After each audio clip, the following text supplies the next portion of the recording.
When you're first getting started in the AI space, it can feel intimidating. There's so much content out there that it honestly gets overwhelming at times. You get stuck not knowing where to start or where to go from there. I'm not an expert, well, not yet, but there are a few things that I wish that I knew when I was a beginner that would have saved me a lot of time, stress, and money. Before we get into the tips, for those of you who are new here, my name is James Willay. I'm the co-founder of the AI automation agency SimplyVoice AI, which I run with my brother. He takes care of the client acquisition while I take care of the technical development side. And without further ado, let's get into the tips that I wish I knew as a beginner. The first tip that I wish that I knew as a beginner was that slow motion is better than no motion. It's very easy to get into the mindset of I need to make quick progress or else I'm failing or I'm getting behind. But what a lot of people fail to understand, especially when it comes to the AI automation aspect, is that there's not a lot of people in it compared to other business models like SMMA.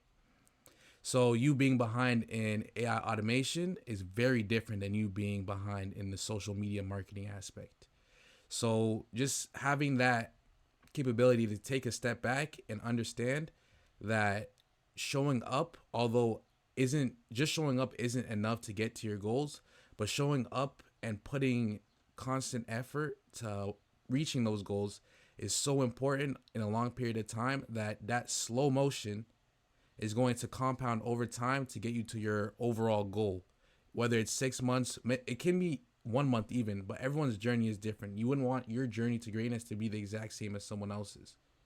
So just take a step back, understand that your journey may take longer, it may be shorter, it may take 10 years, 5 years, 2 years, 1 year, 3 months.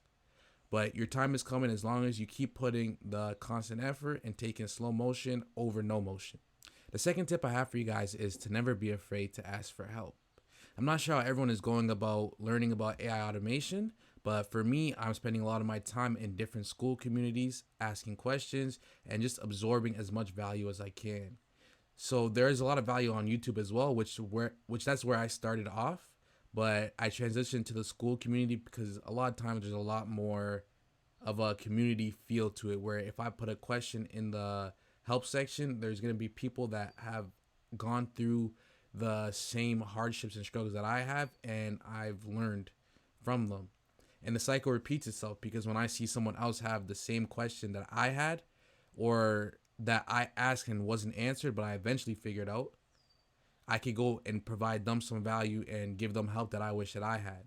So it's just an honestly very nice cycle to see, because this community is, like I've said before, this community is very welcoming and very beginner friendly when it comes to the support aspect. A lot of people have too much pride to go and ask for help because they feel like, oh, if I ask for help, then it's taken away from my expertise, or I have to figure out myself. Or they're just addicted to the mindset of I have to struggle in order to succeed, which that's a very backward mindset, because if you have the tools in front of you to get to where you need to be as quick as possible, I would even argue that it's stupid to do anything other than that. So getting in these communities and asking questions was something that I wish that I did a little bit sooner, although I did do it pretty soon, I would say. But if you can get into those communities and just start asking questions and build a reputation for yourself, then you'll get ahead really quick.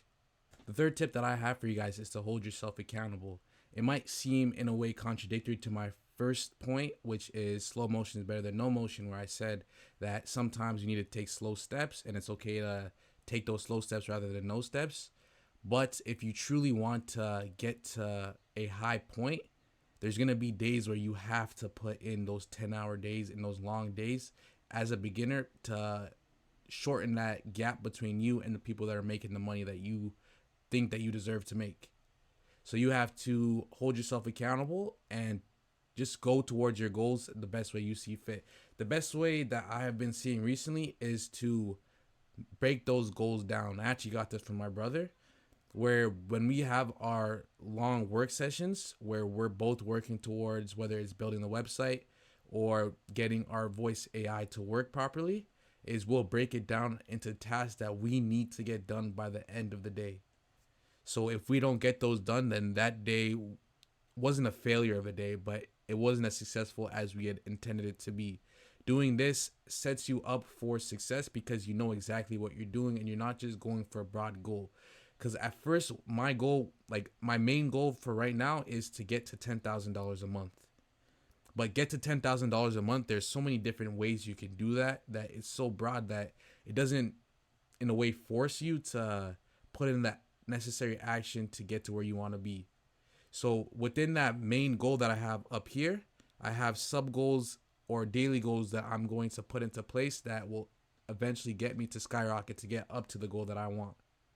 So implementing this system into your daily life and your daily tasks, however it fits in, because everyone's lifestyle is different with different work, school, or whatever you have. So individualize it and just implement it into your lifestyle.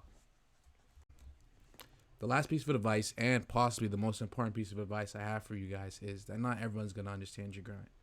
When you're working towards something extremely hard, like becoming part of the 1%, you can't do things the same way that everyone else does it.